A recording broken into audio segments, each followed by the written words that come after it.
to the home of the heart moves. You're converging to learn together because when you know better, you can do better. And a better life is what we all want. Better work life, better family life, better personal life. The abuse you experience in childhood has been dictating your mood. When you wake up, the compulsive thoughts, you're not good enough, you shall end up nothing, nobody will marry you, you're not even beautiful. Oh, do you think you are? The things your ex said when they were leaving. What kind of man are you? Look at you. They come back. The painful thoughts usually bring themselves without you inviting them, isn't it? So the first thing in the morning, you set your mood. What do? You decide today will be a good day. You say your mantras, you can say scriptures, you can say things. Your subconscious mind is neutral. It follows what you give it. Your subconscious mind is neutral. It follows what you give it. So the other thing you do in that 1 hour in the morning is you read a chapter of the book you're reading.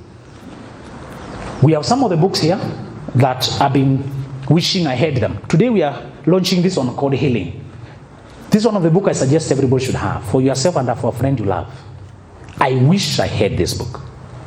I've given you procedures here of that morning routine I'm describing, some of the things you can be doing. There's another one called Dating Right. Those are in the dating space, or a friend who needs to be told how to date right. There's one that discusses the red flags of bad relationships and the relationships they've been dealing with that are difficult, called toxic relationships. There's one for if you have a friend who's still under 25, get them this book. Instead of telling them, be careful, don't make the mistakes you make, get them this book and encourage them to read it. These are some of the books, or whatever you're reading that time, read a chapter in the morning. You wake up with an alarm clock that is not in your phone. That's the first step you do. When you wake up like that, you do your meditation, you do your Bible reading, you do your affirmation, and I suggest you don't sit still if the sleep mood is still on you. Otherwise, you will continue sleeping in the seat as you are doing in the bed. You've just changed locations, but the activity is the same. Sleep is more mental than it is physical, isn't it? So, many of us who are extroverted, either we some coffee to bring the energy, or you walk or something, but you don't see it like this. Find a way to be alert. And one way is read when you're standing. You should have a location or a corner in your house that is just for that activity. That's your garage. That's where you make your mind. That's where you equip yourself. So you wake up and say, you set your mood. You wake up, you read your book. You wake up, you say your prayer.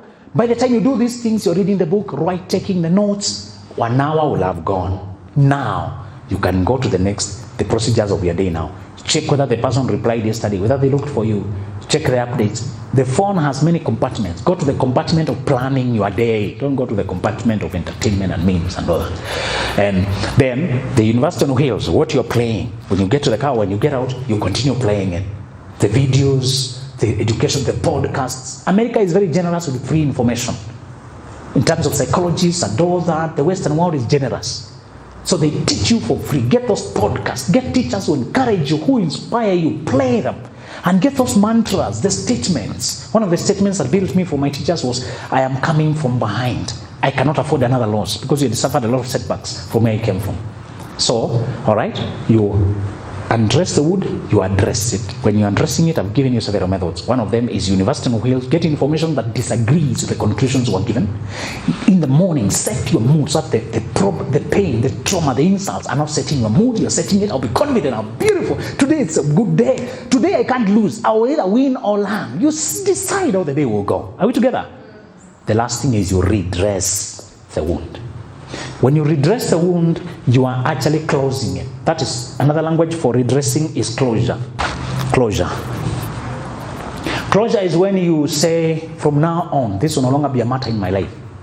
I'll give you several methods of closure. Letter writing. I want you to write a letter and don't send it. Write the letter to the younger self who agreed to be called bad names. Write a letter. One of the things I want you to realize is that if you learn how to write, brothers, you'll have learned how to speak to yourself. So that mom who called you useless, big head, ugly like your mother. Sometimes you are born and you resemble like your mother-in-law, and your mother and your mother-in-law don't see eye to eye. Now you resemble. Or after you are born, you resembled the ex, and they don't remember the ex. So you become a reminder of what they don't like.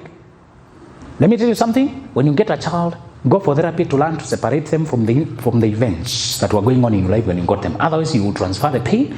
Now your child will have to heal from they'll be wounded for being brought up by a wounded person who was not reconciled with their life. You survive the war, but you don't come back to life. We call it Mephibosheth complex. Mephibosheth was that son of Jonathan who, during war, somebody rescued him. And in the rescue, he was injured in his feet. And then, although he survived the war that finished all his family, later on, we see him, something, and he died. He called himself dead dog. Self-esteem was gone. He never came back to life, never lived for purpose. He survived, but he only became a survivor, rejecting himself, self-loathing, living in a place called Lo-Debar, a dry place. People live in emotionally dry places. When they survive the pain, the heartbreak, the orphan growing as an orphan, they survive it, but they don't come back to thrive. They remain twisted and cringed. You can heal while twisted. If you break your bone, but you don't medicate it, don't go to get it straightened, it will find a way to heal, but heals while twisted. Some of the things you need to write is to disagree with the twisted healing. Me, I don't want to. I condemn all men are like that. Women, never trust women. You are no longer hurting, but you are twisted. You healed while twisted. When you write, you're writing to close and say, hey, you, my family, my dad and mom, I don't know why you are fighting every day. I don't know how you thought how it affected us, but maybe you were unconscious about it. But every time I went to school and I left you guys conflicting, there was tension at home. I feared for the life of my dad. My mom kept saying she will poison him. I want to know that he would be poisoned. Or it could be actually a genuine death that was not coming from abuse. Your dad passed on and you are the favorite child. Now you watch like a movie as they took down the coffin and put soil, and your life died with him. And to this day you keep referring to your dad as if he died yesterday, and it's 20 years ago. Maybe your mom died and she was your cheerleader. And as you watch the world gone after they disperse and you're left there, you still remember vividly. You think she will appear from some place. Your mind, when it is overwhelmed, creates an alternative reality. We experience depersonalization. Depersonalization, we also call it dissociation, is when you get outside the drama and you watch it like you are not part of it. So you go through the breakup, you go and say, okay, so breaking up with me, okay, all right. She's dead, okay. You have seen people dissociate like that, isn't it? And you know very well they're not registering what is going on. And you fear for the worst. Because when they don't enter the moment, the help to heal will disappear. You know that when the corpse is here, you can attach with it so that you can help. Let me redefine grieving for you, because many of you avoid grieving because we associate it with death and bad feelings. Grieving is when you convince your mind that the thing is dead, so that it can let go of the hope that it will come back. You grieve to convince your mind that the thing is dead, so that it drops the hope of that it coming back. That's why you take the person to the mortuary to see the loved one dead. It may be painful, they can even faint. Why did we hide the children that their parent died? We bring them home during they find a coffin. What kind of shock was that? Sometimes they have an exam, don't tell them. They have an exam, then when they grow up and somebody died and the child has an exam, they do the same. They hide where they were hidden. We transfer trauma. You should let people know what is going on, because life is like that. As much as you can reduce the bleeding, but you must do the work. If you don't let them engage in the moment, they will float. One lady, the guy had converted to Muslim, and when he died, you know, Muslims bury quickly, he was buried quickly. After that, the mother went blind. They could not find a reason, any complication, but he could not see. A psychologist besought the court, saying, I think this is complicated grief. You should give us letters, authority to exhume the body, because several months ago the son died. He was buried quickly, and even when he is dreaming, this woman has been calling David. Your Honor, this woman sometimes drinks to drown away. She never used to drink. She has changed her personality. Give us authority to exhume the body, for the heart to interact with the dead body. So they held the hand of the woman, took her to the dead body. This is David. Oh, that's died, my son. And she fell on him, cried. Okay, all right. David, if you are gone, I thought they have hidden you from somewhere, but I'm sorry if it's to go this way, we shall meet again. And she recovered. She started seeing. Psychological complications are real. Some of you right now can't feel, can't love, can't say I love you too, can't engage, can't open. You are robotic. And brothers know the frustration of dealing with a robotic woman. You ask her a question, she say, okay. She goes to the motion, okay. All right. Okay. Ukimaliza niambie. You are robotic. You disengaged. You write letters to say, I'm sorry. That woman was taken physically. Sometimes it's not physical to exhume the dad who died 20 years ago. It's not possible. But we usually say, write letters and take it to the grave. Go speak to him there. For men, if you're struggling in writing, go speak. Speak and say, Dad, you were very stern on me. You called me a man, mwanaume, even when I was only 8 years old. You could not allow me to make mistakes. The punishment was corporal. You created a very stern environment. I admired, I wanted to connect with you, so I obeyed, thinking I'll please you then. Whenever I came number 2, I get A's, except 1 B. You punish me, reprimand me for the B, and ground me that I can't go to play football because I got 1 B. The dad may be alive, but you are addressing the way he raised you as a dad. You are doing the first, you remember the first song, Daddy, wherever you are, remember me? The second song, you know where to find me? Please don't go to Google those songs. I'm just teaching them. But the struggle between Lucky Dube and his father represented many men struggle with their fathers. David had saw such a dad who was so stern, did not even see his potential. You stop, bring your sons to interview this. We want a king among your sons. Did not even bring the young boy. Bring the other people. Dad, you did not believe in me. You just wanted me to make you proud. You behaved so military with us. You may have been a pastor or whatever you are in church, but at home, we could not feel you. You are robotic and unfeeling. You sat at the corner with a gazette there, watching the TV, and we were not supposed to touch the remote during the hour. The hour dad watches news, and we keep quiet and behave ourselves. We disappear to kitchen with mom, and we could see you there. The only time you could talk is when you want to be given something. Then you go to sleep. You live like a shadow in our home. I longed for the validation of my dad. I did not have the language now, but now I'm looking back. That's what I missed.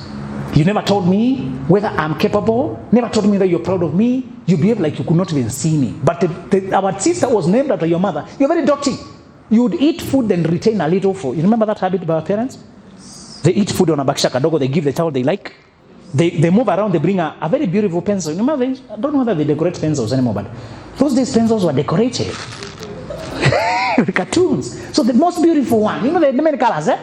Then you don't even call her by name, you call her mom. Mom, come. Mom, come. And you who is named after the uncle's cousin's daughter. You have no position. So that I felt unseen. You're writing this letter now, you're speaking. Men, there's a technique called empty chair. If you can't face the person, they're already in prison. Some of those fathers are so misbehaved. I was named after a very angry man who kept slapping women, going to prison, jailbird, in and out, drunkard and all that. Now I'm named after him. Don't name your children after anyone. Are we together? Stop borrowing traditions that are not helpful. You know, a name is a label. It carries energy. It's a prediction. It's a prediction. Predict something good. Why would you call your child Wanjohi? Munyoki. Directly you name them after the disaster we are trying to fight in our day. What are you doing? Even if you're not creative, call them Baraka. Call them anything that is predicting good things. Even if you want to commemorate an uncle, you can get another name that is predicting good life, isn't it? I was named after a very angry uncle and I became very angry. I was the crybaby that my mom remembers that I've given her most trouble. You know, crybabies are very stressful, eh? Yes. You can't sleep. You can't know when they're crying for anything legit. You try everything. Is it diaper? Is it hunger? Is it pain? Doctor, check. Nothing. Temperature, normal. Food, what? Yeah. What is that? Is it a curse? You give the dad. The child is just, you give this one. You can't even focus. A lot of stress. Crybabies end up in big problems because nobody can diagnose their problems because they're always crying. We can't know when there is legit calling for attention. When they're being burnt by they need to be changed. Or when there's just a crying. So when people get kameanza tena. And mom says, later on, when she gets spiritual insight, psychological insight, energetic insight, she learned this is a problem. She could not change the name literally, but she taught me how to refuse the energy and how to consciously move in the opposite direction. So I became very angry and became to trouble in the one I was named after. I was beating up women, ending up in school. I started beating up girls, being chased out of school. Name. Because when you name those people, they also bring things to assert their presence, isn't it? Oh, this is my namesake. Okay, here is a gift. And when I learned it, I changed. Now I'm not known for anger. I'm known for laughing. People keep complaining. You guys are enjoying yourself too much in the show. Can you turn down? You need to hear the message. And I'm telling them, you don't know where I'm coming from. My friend, when you know where people are coming from, somebody said, somebody complaining that he was too black. My friend, are you black like this everywhere? If you think I'm too black, you should see my uncle. Say the jeans I borrowed, my friend, I'm the better one. You are seeing the best improved. At home, I'm the hero. So, if you can't change it, learn how to deal with it. You write letters to close in a different conclusion. So Dad, I'm writing this to say I'm no longer living the energy you put me. The rejection, the way you are cold towards me, you do not even recognize me, you do not even think I was anything. I'm writing this to disagree and detach. I'll be a warm person. I'll be present to my children. I will fail. I will express love. I'll validate my son. I'll be happy, Dad. I will not fall after that. Maybe you do not know better. Maybe you also ignore like that. Maybe you also treat it as stern. Let me warn you, if you came from an very strict mother, very strict parents, you were warned never to be seen with the boys, and boys bring pregnancy like mosquito bite. You know, some of you. You are made to think that if you are seen with the boys, you get what? Pregnant. To this day, you can't trust a man. You don't know how to read men because you are made to avoid. Then avoid men, avoid boys, avoid. Then suddenly you are asked, when will you get married? So when did it switch from avoid to get? Where was the training? Parents who are very strict to operating from fear of their own failures. Maybe she conceived you accidentally. Some fathers conceived and their lives started spiraling downhill. To this day, they are still firefighting. Schooling stopped, their sponsorship stopped, their reputation disappeared, their name went away, their respect went away, and they're angry. They're doing the business, but they're very angry. What do you want? Go home. When they remember, after they got you, their life changed and they have never healed. All right? So you write, you speak to close. This is the last time that I'm remembering how you treated me. I have compassion. Compassion is the last sign when you finish healing. What is the last sign that you finish healing? Compassion does not mean condoning. You're not saying, oh, okay, it was not that bad. It was very bad. The way you compared me, discriminated me, you told me that I had that thing with my dad. You treated me so, you said me to go and solicit for money from my father because you could not ask me. You asked me to steal something for you, to check the phone for you, steal the password for you. Why did you use me in the fight with my dad? I don't like. What you did, Mom, was very confusing. I disagree with it. But anyway, I have compassion on you. I have pity on you. I don't know what you were dealing with. How terrible it was to be so insecure about your own man, your own husband. Or if it is that dad who was stunned. Dad, I wonder how your own father treated you. You told us every now and then your dad would beat you. Senseless, mercilessly. I wonder why you did not heal. I pity you. Maybe that time psychological awareness was not present. Maybe you sought after alcohol. Maybe you did all that. Maybe you went away because you could not stay. I'm sorry. I'm having pity, compassion on what you had to deal with. I'm just writing this to say I wish you heal in this world or in the next. But as for me, I'm changing the direction. I will not be bitter or dry towards my children. I will be emotionally available. I will hug my son. When I come in the evening, I'll check how his day was. I'll be present for my children. I'll sit to do homework with them. I will not go to a corner. I will not have a special cup and a special plate. And I will not be a Simba. People have to fear when I come home. When I come home, children will not run that way. They will run this way. They will come to hug me. I'll tell my daughter, I'm proud of you. No man should disrespect you. You are good enough. I'll validate. So Dad, I wish you healing. As for me, I'm done with that place of pain. That's how you write the closure. That's how you redress. So we started with undress, we address, then we redress. That is a procedure for healing. So we started with this, a project. You decided that from now on, I'm healing. Then you went for diagnosis. You assessed your life. You get suspicions until you get accurate. Oh, so it's because I was treated so badly. That's it? God, let me buy the materials about it. Let me see a psychologist about it. You're addressing me to, oh, so this is what happens. And you go to podcast about people with experience like myself. That's the part that takes you most of the year. And then, when you're concluding, you say, now I understand. Mom, when you got me, you were embarrassed. You were Form 2, you were just after Form 4, and you were a shining star. You were labeled as a failure. So you dropped me, your mom, and you went away to try and recover your life. You came for me when I was only 8 years to come and join you. My stepdad, we never quite connected, but you kept taking his side so that you don't appear like, because I was anyway an outsider. You chose stay away, and it only became important when I have money to give you. It's okay. Or that ex who abandoned you the moment you said you're pregnant, disappeared with your child, disappeared, left you on the child, or disappeared on you in the maternity ward. And some of you, the people you need to heal from, you are with them now. We were dealing with 3P. Go back to your notes. The first thing you wrote. The first P was what? Project. Next. Process or procedure. Next. Promotion. Let me tell you the reward. Promotion is the reward of healing. If you heal, listen to me. Look up. Because you may ask me, why all this work? I think I'm done. If I'm 40, I have some career, I can pay my bill. I tell you, can see me, you are sure. I should go to key for.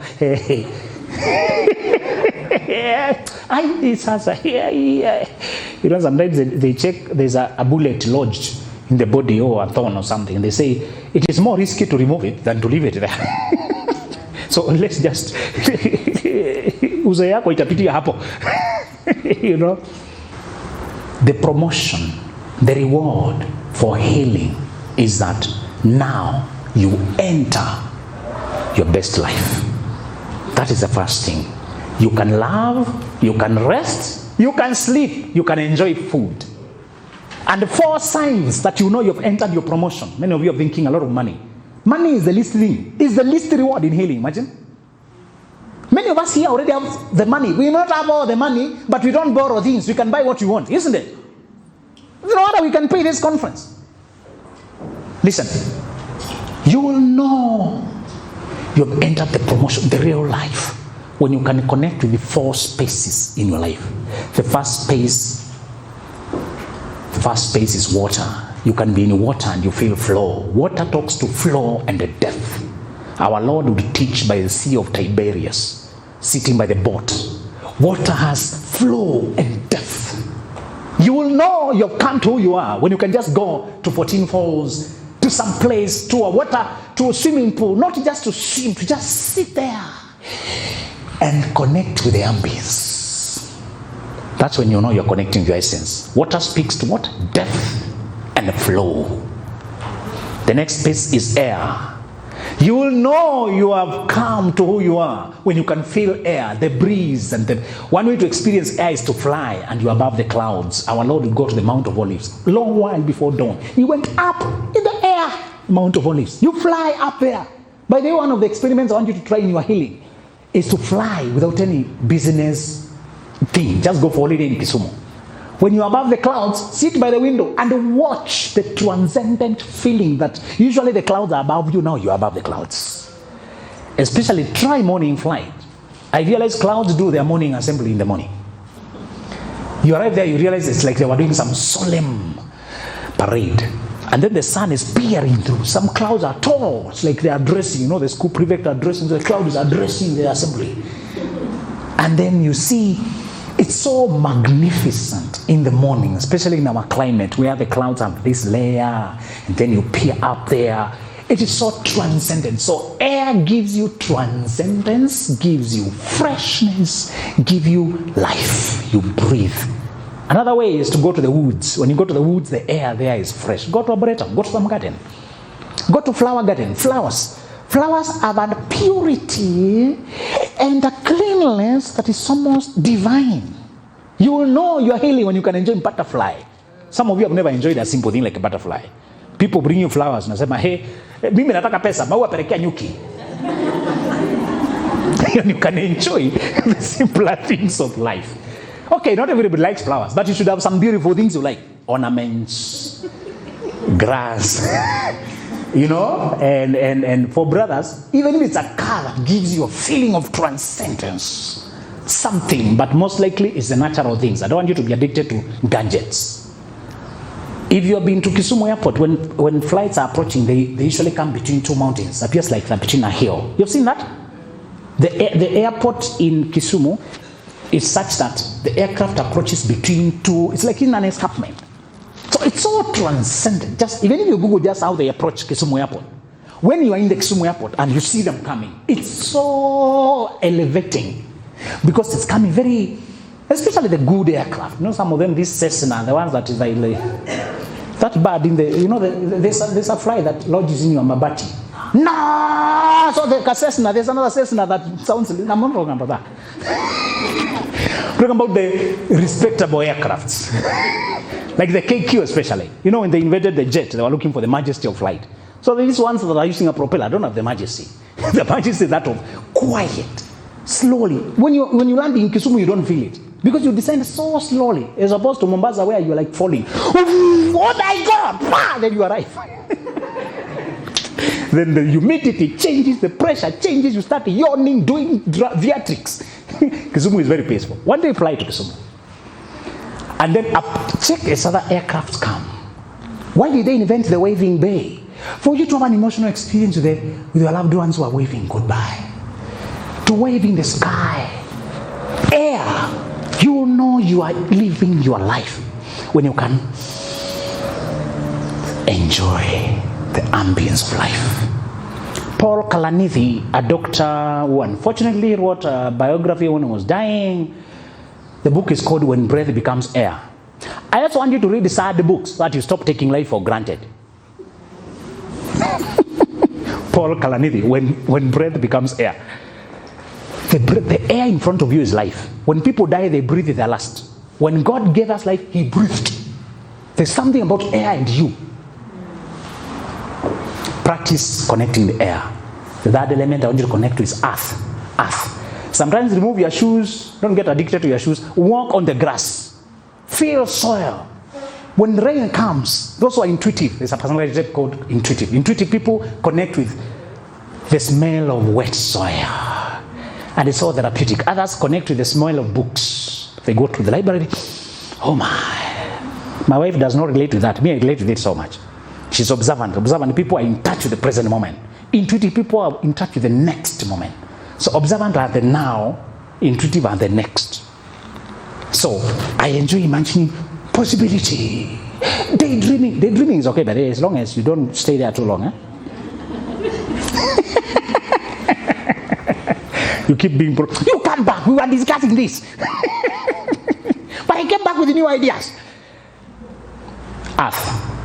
When the singer said, Bwana Mungu nashangaa kabisa, when I hear the thunder, when I look at the birds, when I look at the nature, all the things that are going by rhythm from the time you commanded them, for as long as the earth endures, seed time and harvest, day and night, winter and summer shall not cease. The psalmist says, when I look at the hills, how it surrounds Jerusalem, that's how you should have connection with the earth, its topography, the soil, the rhythm of the seasons of this earth. They connect you deeply. There's nothing as fulfilling as when the rains, like now, if climate change. When I was young, that excitement used to catch me, and I did not have language for it. When the climate change, sure, you feel excited. You ever experienced that? Yes. Even animals started jumping because they are very connected with life. They are not bothered with anxieties like yourself. Animals are waiting to be killed, to be slaughtered. You here, nobody's killing you, but you're so afraid. And he said, Proverbs 6, go and learn from the ant, you sluggard. Their life is short, but they live fully. They do summer, they harvest, they stack up. So when calves jump also yourself. They're showing you how life goes. The rain is coming, they are happy. The rain is coming. The wind is blowing, they are happy. The wind is blowing. Sometimes you dress that flare, the flare, the dress is, there's one Faith came with the last time. Very happy dress. So she was moving around, happy, butterfly. And I liked that. I just be happy. Brothers, let me warn you. Men are oriented for work, and the work is serious and intense. Goal, target, achievement. That environment is very sickening. Every now and then, brother, get out of the seriousness. Get something to make you laugh. Sisters, if you want any brother to marry you, be happy. Men are looking for happy women. Not just curvy. Some of you are curvy and so study, serious, melancholy. After he spends time with you, he needs to rest. There are some people. The environment is so heavy. Earth. The rolling landscape. And I'll know you've gotten there when among the photos in your phone are just photos of landscape. Start watching. There are channels that just take you to landscape, under the sea, the water. My wife helped me. I never knew they existed. She's so connected with life. The things she watches, sometimes just follow her to learn life, She's going for a walk. I used to think walks are tiresome. It looked like a pyramid scheme. I feel tired and I'm trying to rest. You're telling me to go work so that I can feel it. Sounds like a pyramid scheme. This has come. I'm trying to reduce the usage of energy. I'm trying to rest. And you are telling me to spend more energy so that surely. But I say, let me tag along. When you get married, you also enter a college. That person's life becomes a school. So she's not going anywhere, just walking. No phone, no. I'm not carrying phone, I'm going for a walk. Okay, let me see how this goes. When I tuned into it, you can tune the consciousness of Earth. And she would see cows, and she's just, oh my God, the cows look so beautiful in the grass. Cows look beautiful. And then when the rains come and the fresh green comes up, children are happy. We are happy there with them. I thought, I've been missing out on life. When you were young, what were you enjoying? Digging there's some flies that come up, some grass. That time, how was life? Remember back then? He said you should be as innocent as children. Learn to feel earth. Children used to play with the earth. They're chasing this grasshopper. You may not be that literary, but you should be in tune with the beauty of the earth. You will know you're healed. Right now, because you have a lot of compulsive thoughts, repetitive words, and fear, and shame, you will fail again, you will fail again. And if you have a boss who is reinforcing what your dad was doing, can you quit that boss? Do not install another ghost in the afternoon. We're talking about the environment. Do not install another ghost to continue what the first ghost started. No marriage is worth it when they're sucking the life out of you until you can't even connect to the earth. A person is depressed when they're detaching from life. A person is falling mentally ill when they lose connection with their dressing, their life, their beauty. They retract. Death means less movement, absent, dead. Life means more movement, more engagement, more vibrancy, more presence, more laughter, more fun. Life is measurable. The one who created it said, I came that they may have life and have it. If it can be abundant, it can also be scarce, isn't it? Depression is scarce life. Pain is scarce life. Trauma, scarce life. Habit, addiction, repetition of scratch pain, addiction, the cycle of cravings, indulgence, regret, some bread, cravings, indulgence, regret. Some of you are not in marriage, you're in an addiction. Not in relationship, in an addiction. No life. Guilt. Shame. The last thing you want to connect with is fire. There before they used to put fireplace. Nowadays we have eliminated fire from our space. We use heat only, not a hot plate. No fire, but it will cook. A very tiny flame under the gas cooker, which it's not part of the aesthetics of the house. When they used to light fire, fire represents spirit, vibrancy, and immortality. When you read the Creator's manual, the book he has given you to understand him, there is fire in hell and there is fire in heaven. Why is that so?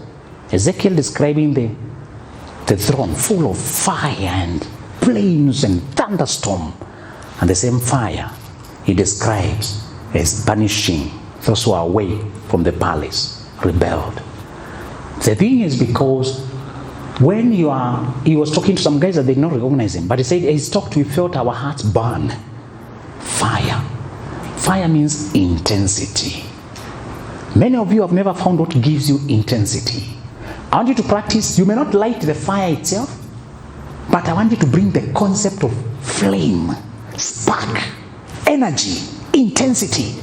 You will know you have healed when you find what sets you on fire. When you can go to the career that gives you so much vibrancy that you forget yourself. Many of you have never forgotten yourself in anything. Your sex is mechanical. Your career is mechanical. Everything is outside. Everything just motion. We are just there. How are you and your partner doing? We are just there. How is your career? It's just there. How is that? Just there. No fire. Look for fire. Fire is intensity, is spirit, is life, is immortality. It's what gives you connectedness to your genius. The reason you are being paid poorly, you are not happy, because you have never found the spark you are supposed to bring your generation. Fire brings light, fire brings heat, fire brings energy by giving the sun only. Fire enough to give us heat, near enough to give us light. It has lit the whole world with energy. Fire, vibrancy. Find your sunshine, find your fire. Never marry if there's no fire. Don't stay in that career if there's no fire. Don't stay in that relationship if there's no fire. Don't stay where you don't feel on fire for.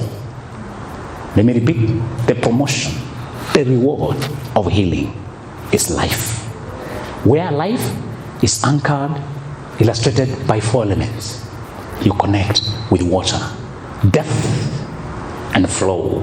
Stop struggling, stop fighting. You start flowing. That's one measure to know whether you're in the right place. Air, the transcendence, the one above.